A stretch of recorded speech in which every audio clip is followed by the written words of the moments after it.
Hello and welcome back to the Jet Press Podcast. My name is Justin Fried. I am joined, as always, by my good friend, Mike Luciano. Mike, it is Friday. It is a few hours, I guess, like 12 hours after the celebrations of last night concluded because Armand Membou is the newest member of the New York Jets.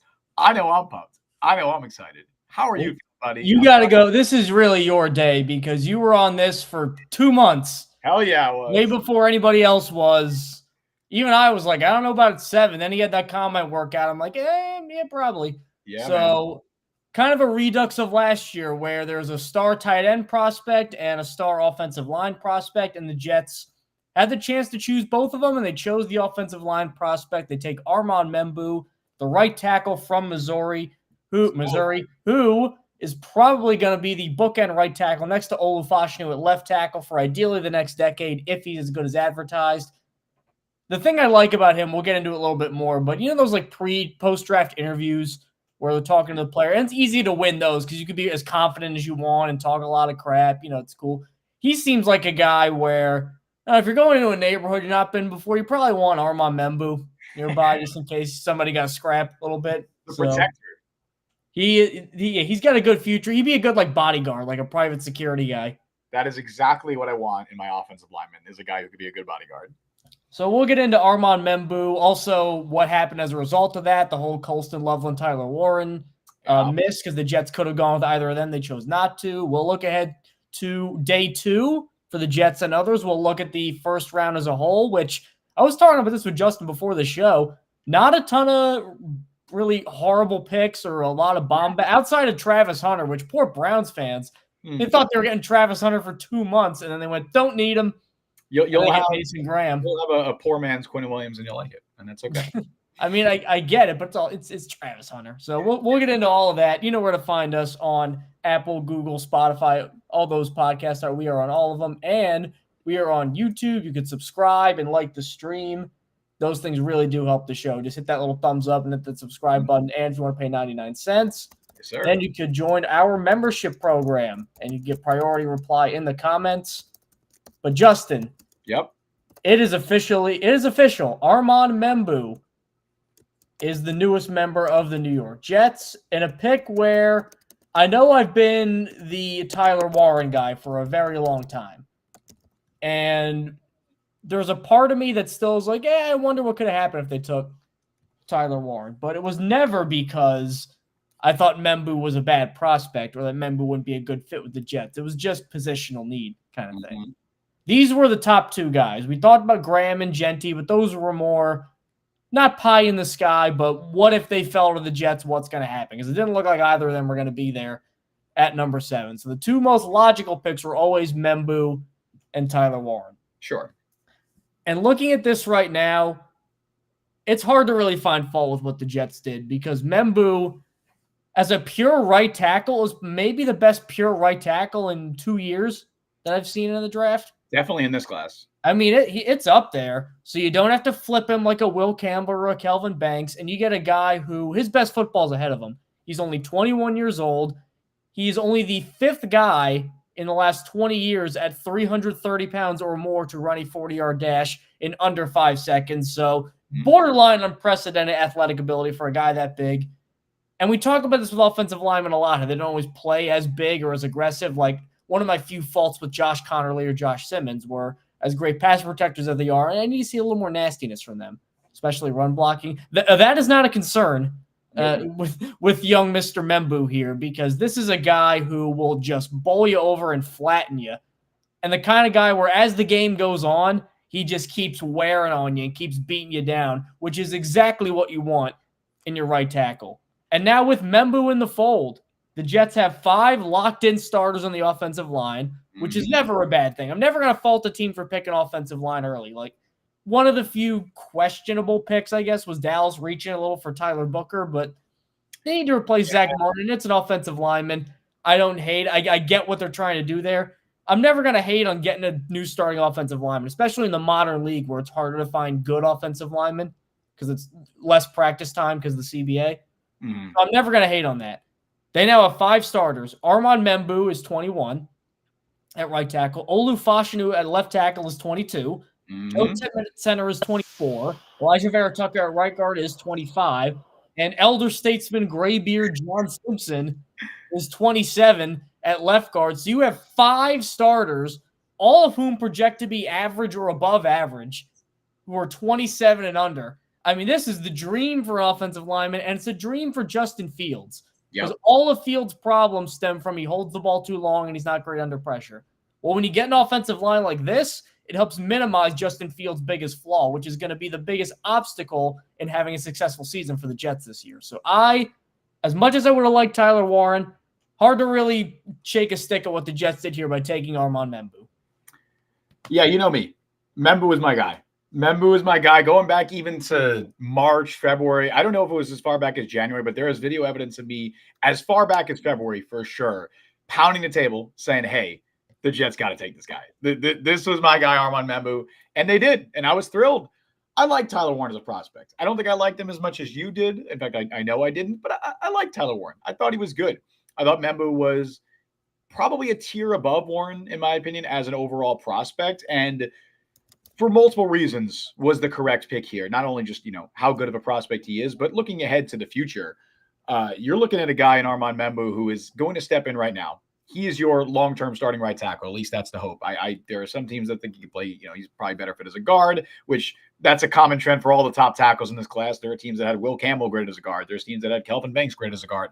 I think Membou's a right tackle, and I think he's going to step in and be that long-term starter there.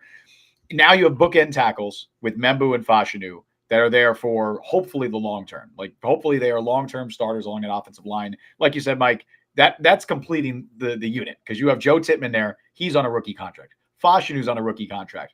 Membu's on a rookie contract. Vera-Tucker is technically still on a rookie contract right now. And as another point that I've mentioned in the past, Vera-Tucker and John Simpson are both free agents after this year. There is a good chance if both of those players play at the level we hope they will in 2025, that one of those players will be walking because it's rare to see a team invest high, top end money into 2 offensive guards. Maybe the Jets have that luxury now because they will have 3 other offensive linemen on rookie contracts. In fact, if you look at just the value of this Jets offensive line going into 2025, assuming Membu is the player we think he is there a better value offensive line in the entire NFL? I mean, the Jets have 4 guys on rookie contracts, and then John Simpson is making $6 million a year. If this offensive line plays to the potential we think it will, and it could be a top 8 unit this year, and for the value that they have those guys on the contracts, that's spectacular. And it still won't please a lot of the Facebook Jets fans out there. Which is funny because by the way, is my mic sounding good? We were having some you sound good now. Earlier. You were a little fuzzy. I think you're good now. I'm good now. Okay. You sound good wonderful now. Trick of unplugging it and plugging it back in. It's funny because a lot of those same, not to pick on Jets Facebook fans, but a lot of those same Facebook fans, and this isn't just Facebook, a lot of the fans will do this. They'll scream, build through the trenches, build through the trenches, build through the trenches, and, build that offensive line. And then come April, they're like, actually, no. We want the tight end. We want the wide receiver. We want, Membu is a Well, fantastic. because there's no stats. There's no way to be. Oh, he had 15 touchdowns. There's none of that. So there's no point of comparison. And I know a lot of Jets fans are not watching Missouri offensive film, all 22. You say there's no stats, but hold on. Well, no traditional, For sure. There was, I believe, on 411 pass block snaps last year, Armand Membou allowed 0 sacks and 0 quarterback hits. Which is ridiculous. In his career, 3 years, he only allowed allegedly 3 sacks, and one of them's disputed, so it might be 2 sacks. Yep, and did not allow a single QB hit that was not a sack. Only 8 pressures all of last season. And the funny thing is about him, I don't even think like pass protection is like his staple. Like he is just as good, if not better, as a run blocker, as a mauler in the run game.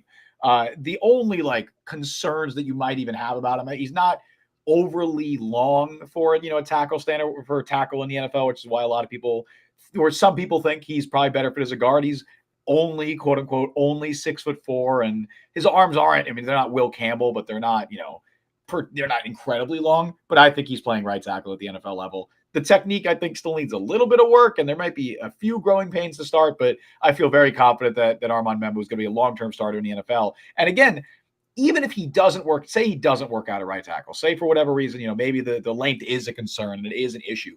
If Simpson or Vera Tucker are walking, one of those guys is walking next year, say it's Vera Tucker, you just kick him Membou inside the guard. Like in a worst case, absolute worst case scenario, I think he's a great offensive guard in the NFL. So either way, I think you just drafted a long-term starter along the offensive line, which I said going into the draft, that's what the Jets need to do, regardless of position. I don't care what position they're at. The Jets need long-term starters. They need building blocks to move forward with this offense, with the defense, with the new regime. I think Armand Membou gives you exactly that. And the thing about Membu I like too is his offense at Missouri, which had Brady Cook, who might be like a late day 3 pick this year, and Luther Bird and Theo Wease at wide receiver. Their quarterback ran the ball a lot. It looked very similar to, I think, what the Jets are going to try to do with Justin Fields, which I think could make the transition, I think, even easier for Membu. Let's get to a couple comments really quick here. Brian Sternbeck, Joe Douglas sounded so sad for himself recounting the state of the Jets' offensive line on Fox Sports Radio last night. He loved the pick. He loved the Membu pick. See, and that's concerning for me. So, well, is it the Douglas that drafted Mekhi Becton, or is it the Joe Douglas that drafted Olu Fashanu? Assuming Joe Douglas drafted Garrett Wilson and Sauce Gardner, and Brick drafted Mekhi Becton and that makes sense. Malachi Corley. So. Sure, that was Brick Johnson who stole Joe Douglas's phone to say Malachi Corley no matter what. That was actually Brick. It was actually Manish Mehta who made that pick. Manish Mehta. It is a thing of beauty, though, to look at the Jets' offensive line right now. And, I know, like Joe Douglas, by the end of his tenure, I would say finally built a good offensive line. I think the Jets' offensive line was good last year. It wasn't amazing. The starters are his draft picks. So. Right. It was good. And now looking at what they have, I know we were optimistic about the O-line going into last year, and I think the offensive line for the most part was pretty good. I'm like, I don't want to get ahead of myself, but if they play up to their potential and stay healthy, which, is always a key because you got, Vera Tucker's on the line and he's dealt with injuries, and Fashanu was banged up a little bit as a rookie. But if they stay healthy, man, I think it's a top 10 unit. I think immediately it should be a top 10 offensive line in the NFL, which if you're following the Detroit Lions blueprint, rewind back to 2021, which is Brad Holmes' first year as GM under, in Detroit. What was the first pick that they made?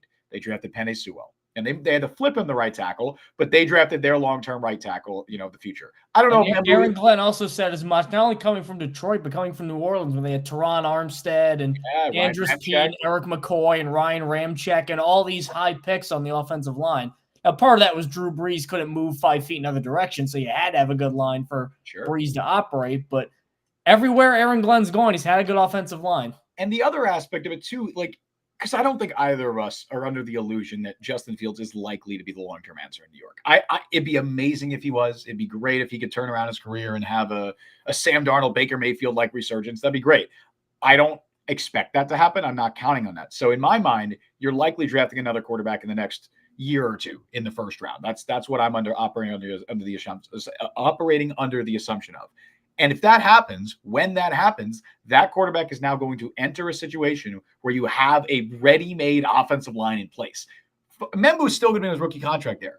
Fashanu will still be on his rookie contract there. Tittman will probably be, in the first year of an extension or in last year of his rookie contract. You're going to have core offensive line pieces in place. And when's the last time the Jets drafted a young quarterback and they came into a situation with this good of an offensive line? It would be Mark Sanchez. And Mark Sanchez wasn't even good and it worked out. Right. So now already you're looking like this pick is not only solidifying your offensive line right now as a strength, it's helping you 2-3 years down the line when you're adding another rookie quarterback. And now hopefully when this regime finally picks their guy, that quarterback's coming into a situation that they can thrive in immediately. Before we get to the next chain of comments I want to get to, who asked Aaron Glenn about Rodgers and McAfee? Oh, I don't know. I'm going to guess.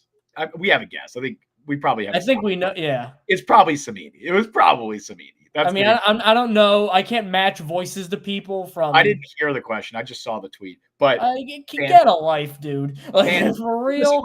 No, my takeaway from that. Is he gonna get this all year? My takeaway from that, though, fantastic response from Aaron Glenn. Like, that's my head coach, dude. For those who don't know, Aaron Glenn was asked about the Aaron Rodgers, Pat McAfee comments, and Aaron Glenn, they were like, "Oh, do you have a reply for that? Do you have any comments on that?" And he goes, "Absolutely." And he said something along the lines of, Armand Membou is a great player and he's going to be a great Jet. Like something along those lines. That was his response. Well, he knows. He played here for however long. He knows what the media is looking for. Absolutely. I feel very confident that Aaron Glenn is going to know how to handle this media, know how to handle the pressure that comes with the job. I don't know if he's going to be a good head coach. I'd love to believe he will be, but I don't think it's going to be a situation where he folds under pressure. Not that Robert Saleh did, but I think at least towards the end of his tenure, the media got to him. Like the pressures of the job got to him. Working with Woody Johnson got to him, and he was beaten down. To be fair, would that not get to anybody? No, I don't blame him at all. I feel really bad. It's so sad watching like early clips of Robert Saleh with the Jets, and then by the end of his tenure, like he was beaten down. He was a different man. Well, I mean, when the Achilles popped, he's just like, okay, like he basically was like, I give up. I did everything I could. I give up. And before we got a lot of comments going, I want to address one more point too, because I saw this a little bit. Sure.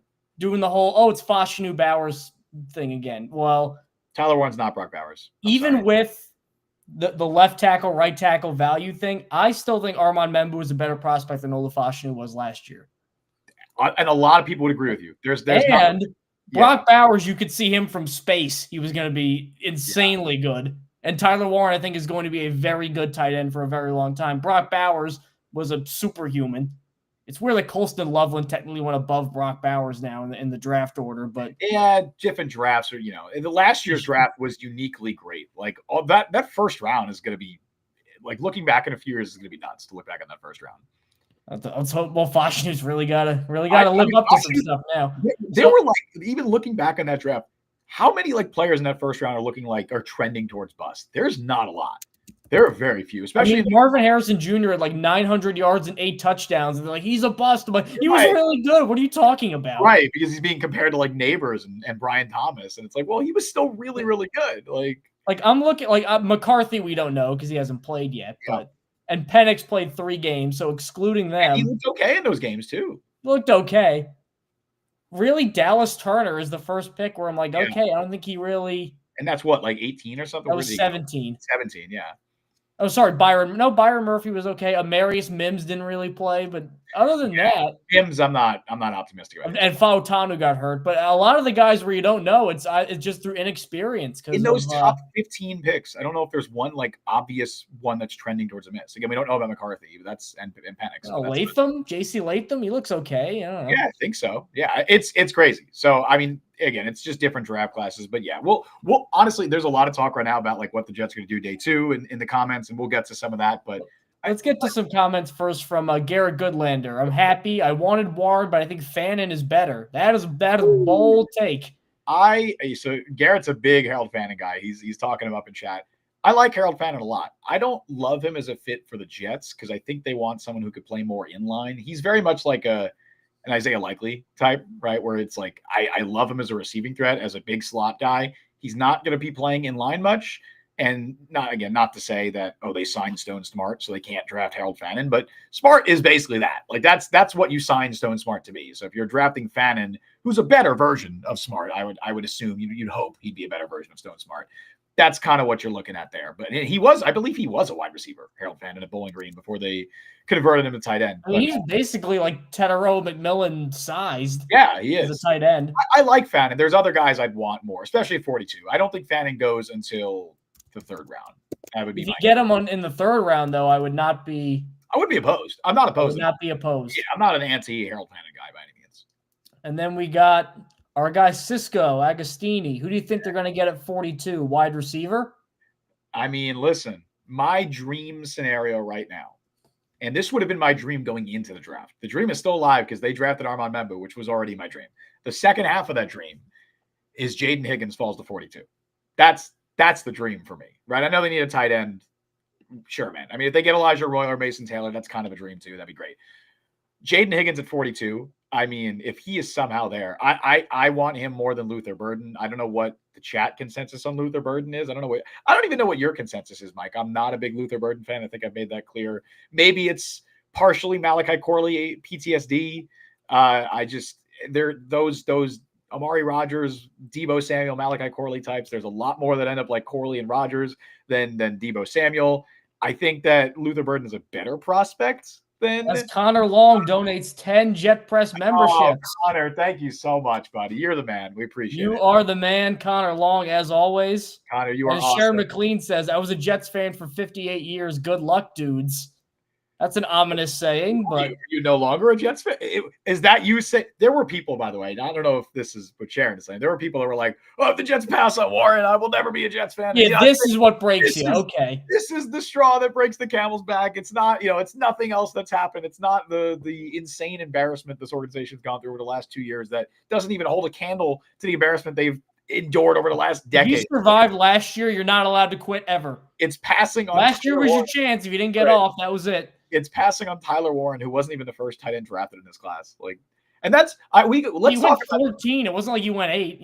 Let's talk about that really quick. Are you surprised that Loveland went before Warren? I am very surprised, actually. Okay. Because as prospects, I thought Warren was a lot better. And I'm not to just keep spouting the gospel of Tyler Warren here, but I just thought that with the concerns around Loveland medically, I think the receiving upside was a little bit overblown with him.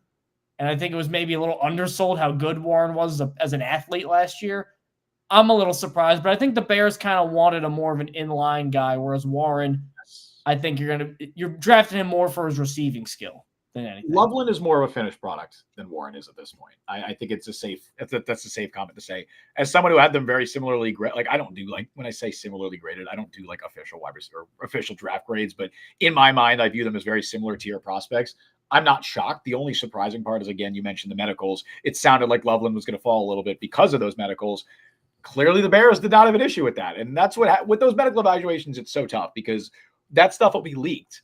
And there's no way of us knowing which teams have those evaluations. So, maybe the Colts were going to pass on Loveland because they didn't love his medicals. But that doesn't mean every other team is going to feel the same way. So the Bears clearly didn't have an issue. I like Loveland basically as much as I like Warren. I think with Warren, again, I like him a lot. I love the upside there, the yak potential. I think a lot of his yards last year, I don't want to say it came on scheme touches because that's the wrong way to phrase it, but I think there's more projection. Manufactured touches. With Bird, that was they call screens, dump offs, drags. There's more projection involved with Tyler Warren, and I think there's more bust potential with Warren than Loveland. I feel very confident that Loveland's going to be a good player. Warren, I think he's going to be a useful player for an offense because he has skill set, the yak stuff and I think he has a skill set that he's going to be good in some way.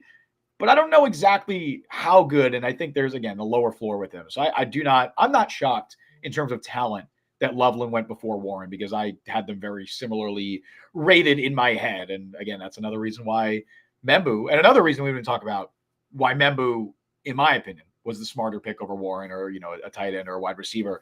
If we're looking at day 2 right now, and we're looking at those options available, if the Jets didn't draft Membu, what are they looking at a tackle right now? Yeah, because Connerly and Simmons right at the end. It's Ariante Ursery or a bust. It is slim pickings. Whereas, as we're going to talk about very shortly, tight end, wide receiver, there's a lot of good options. A lot of really good options. And I think you're going to come away with Membu and likely one of those pass catchers instead of being, Tyler Warren and then who knows what they're doing at tackle, right? I think this is absolutely the better way to go. They read the board very well. Now, looking at day 2, I was talking about this with Justin. I did my full 7-round every pick mock draft because I hate myself. And I got 28 of the 32 players that went in the first round I had in the first round. Ooh, can I guess? No, I don't want to. They don't. Well, Will Johnson's probably one of them. Will Johnson is one of them. Eman Worry. You didn't have Higgins. Donovan Ezeraku? The biggest one. The biggest one. Oh, did I miss one? Bigger than Will Johnson? The biggest name. Oh, Shador. Yeah. And then was the last one Donovan Ezeraku? It was not. Close. Is it an edge rusher? Mike Green. Mike Green. Yeah, of course. Okay. So, but a couple of those guys, like Johnson and Green, I think fell for non-football reasons. Not Johnson was medical. Mike Green's got some concerning stuff around him. He's got some off-field stuff. He left Virginia under, let's say, unusual circumstances. Yeah, and then Johnson's the medicals. Dude, if Johnson is there at 42. If he's there, I was just about to get to that point where Shador, I don't think is, because I don't think they're looking at a quarterback. Somebody did ask. Pablo asked, Sanders me, please. I don't think they should use Sanders as a verb. No, I have no idea. No, wait a minute. Hold on, Pablo. Is that Jalen Brunson? I think that's Jalen Brunson over Jesus. Yeah, I think that. Oh, dude, it's Jesus Brunson. Pablo, you are my man. I unfortunately the sports gods forsake us because is that not blasphemous? I don't know. No, supposed to do that. Jalen Brunson is. Jalen Brunson is my Jesus. My personal Jesus. Wasn't that a song? Who made that song? Personal Jesus. Personal Jesus? That was a song, right? I don't know. I have no idea. Depeche Mode. Okay. Oh, okay. Yep. No, the sports gods forsook me. What is the past tense? Have forsaken me. I don't know what the past tense of that is. But because they had the Knicks playoff game on last night during the draft, which sucked. But I did get to see the Knicks beat the Pistons. Let's go. Anyway, go on. So, of those four, I think those are the consensus top 4 in terms of how did they not go in the first round. Mm-hmm. Like that's a fair thing to say. Like maybe there was like some Luther Burden in there, and maybe there was some Ezeraku, but I think those are the top 4. I agree. Shador, I would have liked him if they didn't have like the field situation, but I just don't think they're in a quarterback that early. Yeah, maybe day 3, but not that early. As I've said a lot, I have no interest in drafting a quarterback in this class that is not Cam Ward or maybe Jalen Milroe. I just don't think the ceiling is there with anyone else. I'm still surprised though that, and I've mentioned this before, when the Giants traded up for Jackson Dart, Jordan Schultz put this tweet out about why they took him, and it was all like great leader off the field stuff. I'm like that. I don't like how that sounds. Some dog whistles. That was a lot of dogs are barking like crazy.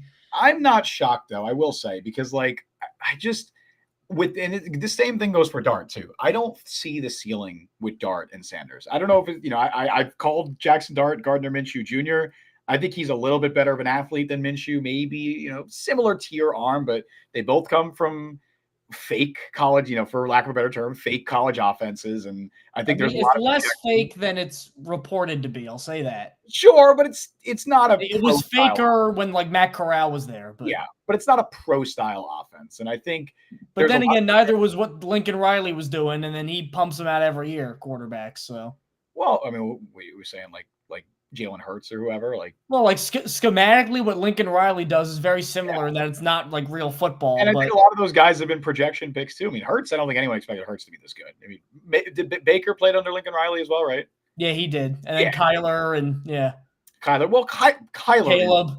10 times. Kyler and Caleb are 10 times more talented than Jackson Dart. That's not even close. That's the issue here. And then Sanders, I guess with Sanders, you at least have elite traits. You have the elite accuracy. He's a very intelligent quarterback, but the arm talent's underwhelming. He's not a good athlete. And then there are serious red flags about, I'm not even talking the personality stuff. I'm talking holds on to the ball forever, takes a lot of sacks. And that stuff's that's the thing though. I don't think that's why he fell. You think it's personality?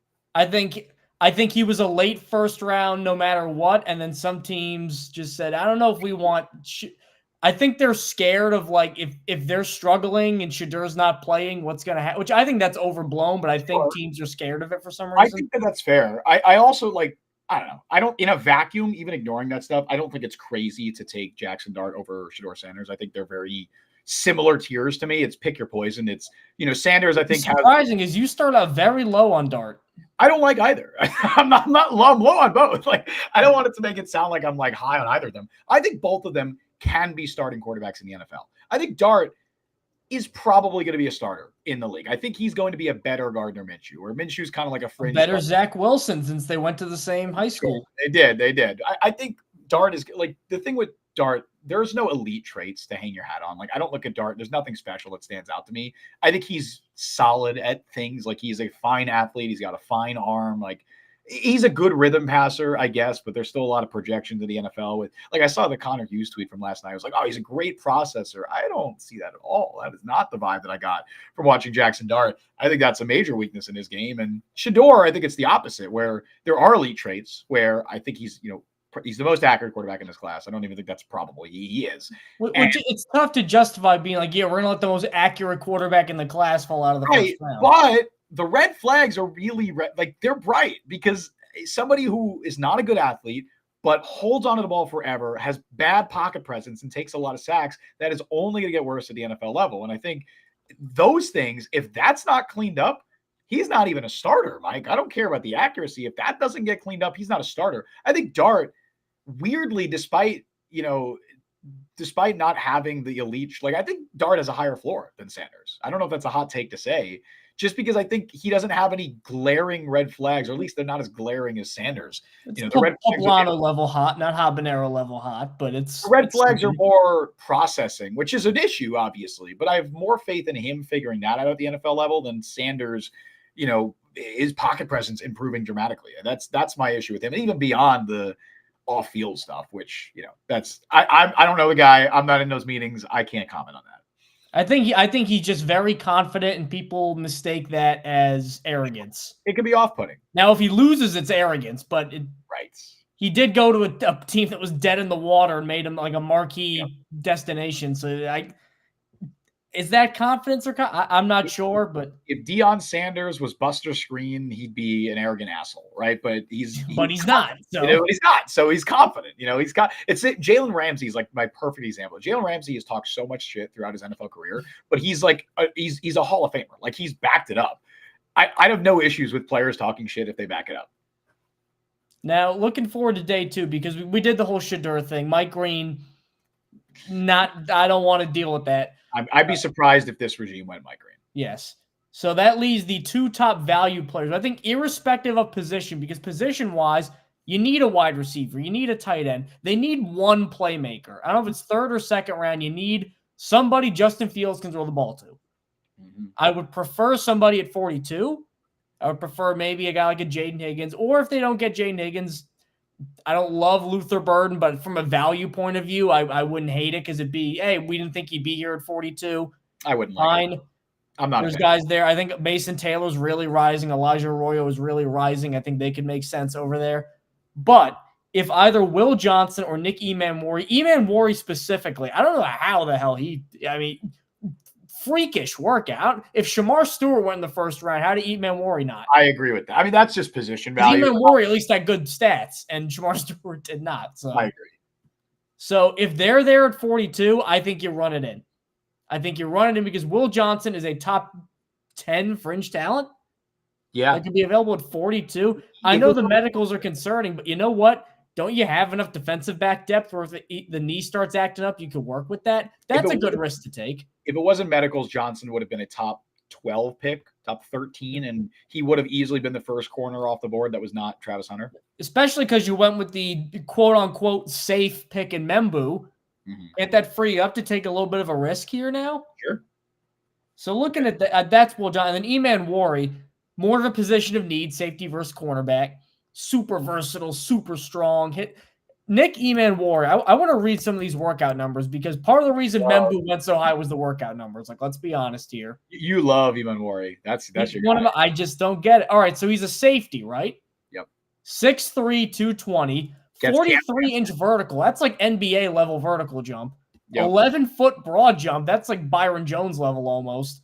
Yeah. 4.4 flat in the 40-yard dash at that size. You don't think Aaron Glenn's looking at that and going, please, I'm begging you, make it to 42? That's a more athletic Obi Melifonwu who could actually play football. Yeah, Obi Melifonwu was all at trades. Who actually could actually play football. Yeah. So those are the two where I say I don't care about positional need. If one of them are there, I'd have no problem with them going DB in round 2.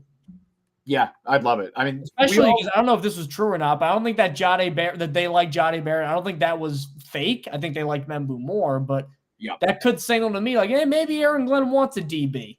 Barrett falling to 20 was surprising as a side note. And then the Broncos of all teams taking him. I had the Dolphins taking him at 13, and I thought that made so much sense. I had the Cardinals at 16, so that also made sense. And then Miami goes Kenneth Grant, which, again, we talked about reach. There weren't a lot of bad picks in the draft. That one was one of my head scratchers where I'm like, you have a major need in the secondary. They're probably you also have a major need at defensive tackle. So I feel like not as strong. I think the needed offensive tackle was very big. Not that there really was a great option there, but they also have needs in the secondary, and I think they're going to have a need at corner once they probably trade Jalen Ramsey. So them going a one-tech run stuffer who's developing as a pass rusher at 13 was really high for me, but. Look, we're looking ahead to day 2, and I know every Jets fan is looking ahead and being like, all right, they have to add a pass catcher. They have to add a wide receiver or a tight end. And I think they will. They have 2 picks in tonight's draft. I think they will add a pass catcher with one of those picks. But if you get on the board at 42 and Nick Imanwari is still there or Will Johnson's still there, and I want to make it clear, I don't think they will be. I think they're off the board by 42. I think those 2 and Shedeur are probably off the board in the first 5, 6 picks. I would think. But, if Shedeur falls past the first few picks, dude, I have no idea when he's going. There's the Browns and the Saints. If they don't take him. Right. If he gets past those picks, surely Pittsburgh would take him at they have a pick in round 2, I think. No, they don't. They traded it for DK. Oh, my God, you're right. Dude, he could fall to round 3. This could be a Malik Willis. All right, that would be too far. That would be crazy. That would be something's going on. Something would be fishy there. That would lend a lot of credence. The teams just don't want to deal with the Deion Sanders aspect. That's what that would lend credence to. But I get not drafting a guy because of a bad interview. I mean, remember the whole Ja'Kai Polite thing where he had the worst interviews ever, and then he turned out to be. I don't think it's that though. I think Ja'Kai Polite is just like an idiot who doesn't know how to take instruction in a situation like an NFL team. I don't think Shedeur's like that. I don't think a guy who's been mentored by Deion Sanders and Tom Brady is going to be intimidated by how to play in the NFL. And honestly, I think that's an asset for him because I think he knows what you have to do to be really good because his dad did it. So, yeah, I have no qualms with the attitude, with the personality of Shedeur. I don't know him. It is silly for me to comment on that when I don't know the guy. I'm not in those meetings. Caleb Williams is not this arrogant, and he was good last year, and he still got ripped, despite being very good, I thought. Oh, of course. Caleb Williams was good. The bar for rookie quarterbacks has been raised astronomically because of Shedeur's going to be like Angel Reese, where it's like, hey, she got 20 points and 15 rebounds, and they're going to somehow spin it in some negative way. I feel like he's at that point now where he's that much of a lightning rod. Yeah, he is. He is going to be a lightning rod for negativity at the NFL level. It's almost like how NBA Twitter hates every player and thinks every player sucks. Well, I think Reese is the thing because Reese is getting good numbers and they're like, oh, she's terrible. Like, why? She almost won the MVP or whatever. Yeah, that's what I think it's going to be like. Yeah, we got to start a WNBA podcast. Bring Candace on. We should. Hey, the Liberty were champions because none of the other teams are the Yankees. But, I got to get me a Liberty jersey, dude. Their colors are sick. I have one. That like Statue of Liberty teal. I have one of Sabrina Ionescu. But yeah. But anyway, that's our WNBA talk for the episode. But yeah, man, Imanwari, if he's there at 42, if Will Johnson's there at 42, I am running to the board and getting them. Before we even get to the pass catchers, let's talk about other players that are not wide receivers or tight ends, that if they're there at 42, we might take a look at. One guy who jumps out to me, and I don't know if you think he's rated this high, I love Xavier Watts. I really like Xavier Watts. That's kind of where I have him rated, like middle of the second round. 42, and maybe Jaden Higgins is off the board, right? If he's there at 42 and your options at wide receiver for me are Luther Burden, because I'm not a big Luther Burden fan. Jalen Royals, who I like Jalen Royals, 42. Trey Harris, I'm not as big of a Harris fan as others. I think he's good. But I'm not you don't like big wide receivers that are deep threats. You don't like that. I don't. You're absolutely correct. And I think I've made that very clear. However, I like Jaden Higgins, who is in a similar-ish mold. But the thing with Jaden Higgins, he can separate. He can run routes. You would have hated DK Metcalf coming out. Absolutely, I would have. And but the thing is, again, it's very much like the Debo. It's not to that extent, but like that archetype has so many more misses than hits. There are hits. There are hits at the NFL level. They're like that, DK Metcalf, but there are way more misses than hits. And I think a much more translatable skill set to the NFL is, can you get open? Can you separate? If you can get open, you're going to have an NFL career. That was my thing with Ladd McConkey last year. I'm like, I don't care that the dude's small. This man gets open. And look what happened his rookie year. He was awesome. He was great. As long as he stays healthy, he's going to have a great NFL career. And so that's with Higgins. He is 6'4". He is 225. And I know I just said we're going to talk about the pass catchers in a second, but let's talk Jaden Higgins because I love this dude. He's 6'4". He's a pass catcher. That counts. 215. But he also can separate. I don't think he has like top end deep speed at all, but he's not slow. And watching his game, I don't think that speed is an issue with his tape at all. He is everything that I would want in a day 2 wide receiver prospect. I told you before going into the draft that I thought he could be a day 1 pick. And I think there were teams that would have considered him at the back half of day 1. I love him a lot as a prospect. And stylistically, that's what this Jets offense needs. They don't need, as much as I love Emeka Egbuka, they didn't need an Emeka Egbuka. They don't need another guy like that. They need a physical X receiver like Jaden Higgins, who's not just, a go up and just, 50-50 ball, hope he can catch it. Like he can do that, but that's not all he can do. That's not his entire game.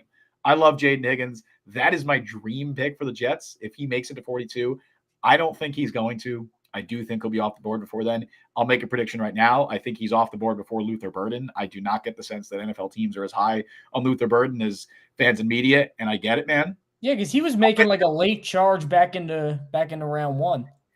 Who Burden? Burden, I heard from a lot of. I was actually doing a mock draft on Stacking the Box with the homie Sterling Holmes. Now, there may have been some bias because he is a Chiefs fan and a Missouri alum, but oh man, he was. Because I remember suggesting Connerly or Simmons, and he was adamantly against picking a tackle for them. Burden was his guy. For the Chiefs? Yeah. Buddy, they got Simmons. They should be over the moon. Well, his argument was he thought they were going to do what they did with Sumataya again, which was like give him 2 games and then go, oh, he sucks and get rid of him. Yeah. Which I get that, but Simmons is better than. Yes. Well, and they signed Jalen Moore too, but like still, Josh Simmons, the ceiling there is. That's a great pick, yeah. But Burden. Amazing how the good teams always make great picks, and then the Browns trade out of Travis Hunter. Isn't that funny? Do we want to have the Burden conversation? Before I play, let's have the Burden conversation. Let's put the burden of proof on us as we were. Anyway, you made that's not even in the top 10. Anyway, you're right. What are your thoughts on Luther Burden? I'll play devil's advocate to you because I think you're going to be the guy that's higher on him than I am. What are your thoughts? I mean, I think Burns kind of, if he gets picked in the high second round, I think that's kind of right where he's supposed to be, value-wise. Sure. The thing with Burden, I get the Corley comparisons. The question you got to ask yourself, if you're the Jets looking at Burden, is he more like Malachi Corley or Amari Rodgers, where the only way he could, in retrospect, looking at Corley, the only way he could be an effective wide receiver was these manufactured touches. Screens, drag, slot fades they did a lot of with him at Western Kentucky. Or is it just the scheme didn't use him properly? Because looking at from 2023 versus 2024, I don't know why they neutered him like this, but they made him more of a, get the ball quick, screen. And I get it because he's a great athlete and he's built like that. But Missouri's offense stunk last year. It was just bad overall. What stunk? Missouri's offense was just not good. Well, except for Membu. Well, yeah, but the right the passing game creatively. Yes. Because their guy Eli Drinkwitz was at NC State for a while, and that was like a very dink and dunk, back and forth, West Coasty thing. So if they believe that really he got limited by the scheme, which happens a lot, and that what the Jets are going to have him do could be a little bit better, and if they're really like out on Corley, like just lost cause, then I could see it. If there's a chance that they think, you know what, this is Malachi Corley 2.0, I don't think they take him. Or, because I think this is a possibility, I think they look at Malachi Corley and they go, all right, we don't know what we're going to get from him, but there's no possible way he could be that bad. Maybe we could try him again with our scheme. Are you sure about that? I don't think so, but I could see a world where they go, you know what, let's try to fix this guy. I don't think that's a crazy idea. No, it's especially not. In a thin wide receiver room. So if they think like that, then I think Burns less likely. And I think they look at guys like Higgins or they look at guys I know you're not a huge fan of him, but a guy like Trey Harris, who I think could be a very good. I like Trey Harris more than Burden. Like, I don't think Trey Harris is bad. I think he there's a lot of Lazard-ish stuff in him, and they have Lazards. That's the thing. It's either like, do you want to pick another Alan Lazard with like Elagayo Maynor or Harris, or do you want to get another Corley in Luther Burden? So the top 4 was pretty much set of so the top 3 of Igbuka, Tet, whatever order you want, Igbuka, Tet, and Matthew Golden. After that, it's very wide open. So it is. They could pick Jalen Royals here. They could pick a couple guys. Kyle Williams wouldn't surprise me. Like, it's very wide open. Would love Royals. Would love Williams. Royals at 42 is a little early for me, but I wouldn't complain. Kyle Williams at 42 would be rich, but I get it. Same. I wouldn't complain by any means. I'd like both of those guys more than Trey Harris. Again, it's just projection for me. Like, I'm just looking at how are you going to thrive at the NFL level? And you mentioned at the very beginning, like, how is Luther Burden going to succeed in the NFL, right? And I can't just throw away the 2024 tape because it does matter. I mean, like, it's not bad by any stretch. It's not bad, but he averaged what, 11 yards per catch, something like that. He had just 10 catches of 20 or more yards all year. A lot of it was just like, hey, let's get him the ball and see if he can make plays in open space. And he did more in 2023, but it was still a lot of yards after the catch, a lot of yak. And I don't just the thing that is a skill. So you can't just be like, yeah, it's not, doesn't if count. That is your best skill as a wide receiver, I do not have interest in you in a top 50 or really in most cases a top 100 pick. And I think the Malachi Corley pick has skewed me even more in that direction. I already was at that point where I was like, these guys don't really work a lot at the NFL, but I talked myself into Corley possibly working, because I'm like, I see the vision here. But it's just there's just too many misses with guys like that. With Burden, I don't think he's a good enough route runner that I'm confident he can consistently separate at the NFL level. He's also going to be a slot guy. I don't think he plays outside. I think he's a slot exclusive prospect. So slot exclusive, doesn't separate super well, and not a good blocker either. That is a really tough sell for me as a top 50 guy, especially where like if the best trait you got is your yak ability, which he's great. He's awesome at that. Go play rugby, like I really struggle. Yeah, that's too harsh. I struggle to see the projection, and that's what it is. I would not be shocked if he goes top 50. He probably is going to, but I'm also not surprised that if you go back 2 months ago and media and fans were saying, oh, this guy's a top 15 pick, like he was a very popular pick early in first rounds, he fell a lot because I think it was him and Tet. Yep. And then as it tends to go, when guys are falling, it's not because the NFL is getting lower on them. It's that media and fans are catching up to where the NFL views them. And I'm not shocked that NFL teams view him lower than him because it's just the projection is a lot harder with someone like him. And it's a lot harder with someone like Trey Harris, where, I don't know if the projection is as hard with Trey Harris as more as he's just a very limited player. Like, I think he's going to fill this role, and I don't think he's going to be outside of that role. And that's fine. If you're looking for a guy like on day 3, like a 4th round pick that does that, sure. I have no issues with that. Like there are guys in this class who are like jump ball guys that I have no issue taking in like 5th round, right? 2nd round, early round 2, I want a guy who can develop into something more. And that's why I'm looking at a Jaden Higgins. That's why I'm looking at a Kyle Williams, because I think he can develop into something more and be, more than just he's probably a slot guy at the NFL level because he's kind of small, but he played some outside in college too. But those are the guys I'm looking at. Jalen Royals as well. Like that's who would you prefer though, Elijah Arroyo or Mason Taylor? I have them so similarly graded. Like in my mind, they're very similar prospects. I think the NFL's higher on Taylor than Arroyo. That's my guess. They're both very similar though. Like I think they would fill a very, very similar role. Maybe I'd lean Taylor, but I like them both. I don't think you can go wrong with either of those guys at 42. Arroyo's the bigger risk because of the injuries and the fact he magically got good when he was with Cam Ward, and before that he didn't do anything. So, yeah, well, yeah, he was hurt. Like he played 9 games all of 2022 and 2023 combined. Like he had the bad knee injury at the end of 2022 that cost him the second half of that year and the first half of 2023. So yeah, he was good in his 1 year as a starter. They're both kind of. Well, Arroyo's more of a projection. Taylor was very much a steady, reliable player at LSU. I'd said this before. He is their all-time leader. for tight ends in career catches and receiving yards, but he never had a single game over 63 yards. That was his highest receiving game, was 63 yards, which is kind of wild that he's their all-time leading receiver amongst tight ends. But I guess they had not had a long history of tight ends, and I guess their passing games have not been great. Taylor, also nephew of Jets legend Jason Taylor. Is he? I thought he's the son. No, he's the son of Jason Taylor. He's the nephew of another NFL. Of Joy Taylor, who is talented in other areas. Yeah, I was going to say, isn't he the nephew of another former player? No, Joy Taylor. No, well, not Joy. Yes, Joy Taylor as well. Yes. But yes, I like. Your face is beat red, man. I just didn't think you were to say Joy Taylor. That's funny. But yeah, they're both good. I like them both, and what I like about them more than a Harold Fannin type is that I think both of those guys can play in line, and I think that's what you want with this Jets offense. They need, especially look, they just went all in on the offensive line. If they're going to go all in on building this offense, at least for now, around Justin Fields and around the ground game, around assuming he's still here, Breece Hall, because we didn't even get to talk about any of that stuff. There has been more Breece Hall trade rumor talk, and that's stuff going around. But if he is there and they are going to build a team around the running game, then yeah, it makes sense to get a tight end like a Mason Taylor, like an Elijah Arroyo, who I think can play in line and projects as a genuinely good blocker at the next level. Now, outside of Eman Wari or Will Johnson, they're off the board. If they go defense at 42, what do you think they would do?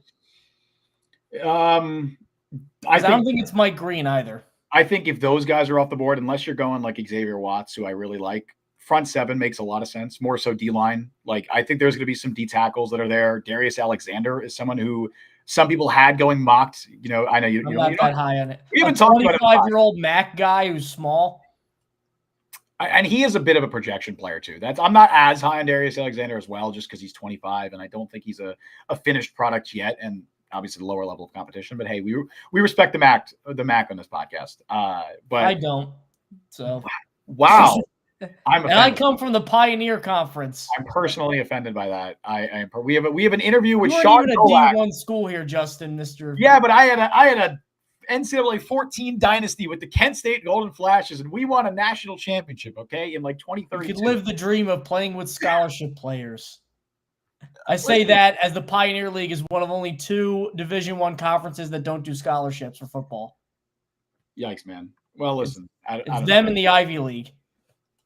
I don't know, man. We respect the Mac in the school, but I think, or in this podcast, but I think Darius Alexander is another guy that's going to be there. There's a lot of like D2 guys, or not D2 guys, day 2 guys that are going to be there. I mean, I think we mentioned Omar Norman Lott is another guy who I think maybe this early is a little early for him, but Alfred Collins, TJ Sanders, there's going to be some interesting names there. And an edge rusher, Donovan Ezeraku, is still out there right now. We mentioned him. The thing with Ezeraku is he's very similar to Will McDonald in that he is a smaller edge rusher, crazy productive last year at Boston College. 16 and a half sacks, in 12 games, was ACC Defensive Player of the Year.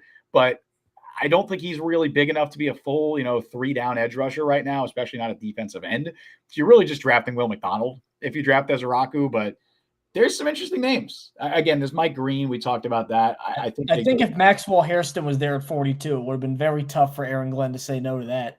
That would be interesting. He's so fast, Maxwell Hairston. I don't love Hairston as much as others, but he is an extremely fast player, and I could see like a Benjamin Morrison too, if he falls a little bit. Where it's just injuries. Like if the injuries are if the medicals are fine, I'd love Benjamin Morrison, but it's tough. There's going to be the 2 Ohio State edge rushers are also going to be there. JT Tuimoloau, I think is how you pronounce it, and then Jack Sawyer. How is Tuimoloau not like a fringe first round pick? He was the number 1 recruit in high school. Typically with those like tweener types, they get like 5 sacks a year, and you're like, well, it's all projection versatility. He had like 13 sacks. Like, what are you looking for here? Sawyer, I think, should be a little lower. Yeah, maybe. Well, we talked about that with Sawyer before. I feel like he is falling. I think if you go back a month or so ago, like Jack Sawyer, I think was somebody who a lot of people thought, hey, maybe he could even sneak in the round 1. Now I wouldn't be shocked if he doesn't go round 2. Like I think he's probably more of a round 3 guy at this stage, which he's fine. Jack Sawyer is good. 9 sacks last year in his last year at Ohio State. Fun fact: I did get to interview Jack Sawyer at a Raising Cane's event. Him and Will Howard. And I think I said this on the show before. Will Howard showed up a little a little late, and it might have been a little, they had just won the national He championship. enjoyed his victory. Yeah, they just won the national championship. I don't blame the guy. He was 30 minutes late to the event, and a lot of people were waiting outside, and it was unfortunate. But, Sawyer was there. He was cool. And with that, I think we might be ready to sign off. Justin? I think so. Armand Membou's a Jet. Armand Membou is a New York Jet. I'm so excited. This is my guy. I said it from the beginning. I'm pumped, man. Give me Jaden Higgins. If they draft Jaden Higgins round 2, if they somehow get him and the first 2 picks are Membu and Higgins, I said this on Twitter. I think that would be my favorite, first two picks the Jets have made since my time as a Jets fan. Yeah, and that includes Sauce Gardner and Garrett Wilson, just in terms of going into the draft. These were my dream. This was my dream scenario, was somehow they get Membu and Higgins. It almost felt too good to be true, and maybe it is. Maybe they don't. Maybe they, I think Higgins is a good chance he goes before 42. But dude, if he's there at 42, how do they pass on him? Genuinely, how do you? Maybe this is a hot take. If Jaden Higgins is there and Nicky Manwari are there at 42, I'm still taking Higgins. I like Higgins that much. You heard it. Jet Press Podcast approved. Both of us agree. Anyway, on that note, thank you all for joining us on the show today. You can follow Mike on Twitter at @ByMikeLuciano. Follow me on Twitter, Justin C. Fried. Follow Jet Press and Jet Press. Download the Jet Press Podcast wherever your podcast. Check us out on YouTube. Subscribe, hit the notification bell. You can also become a member today. It costs 99 cents, and you get your comments prioritized in chat. Thank you so much to Connor Long, who donated 10 memberships earlier. Connor, you are the man. You know you're the man because we always tell you are, but Connor's awesome. Definitely check out his stuff. I believe he's streaming live today, so absolutely go check that out. We stream live every Wednesday at 3 p.m. Eastern time. And, again, I guess when we have these special occasions like this, I don't think we'll be streaming live until Wednesday, just because it's just such a busy time the next couple of days. Saturday is always the busiest. It's always my busiest day of draft weekend. But yeah, definitely keep an eye out in the Jet Press. We got a lot of content going up. Check it. Keep an eye out on Saturday, because every year we run the UDFA tracker, which I always love doing that. 100% keep an eye out for that. Bookmark that page, because there's going to be a lot of stuff going on Saturday, I'm sure. So keep an eye out on that. And yeah, buddy, you have anything else to add before we sign off? Welcome to the Jets, Armand Membou. For sure. Thank you all for listening to Jet Press Podcast. We'll be back on Wednesday. Until then, I've been Justin Fried. That's Michael Luciano. See you guys next time. Armand Membou's a Jet.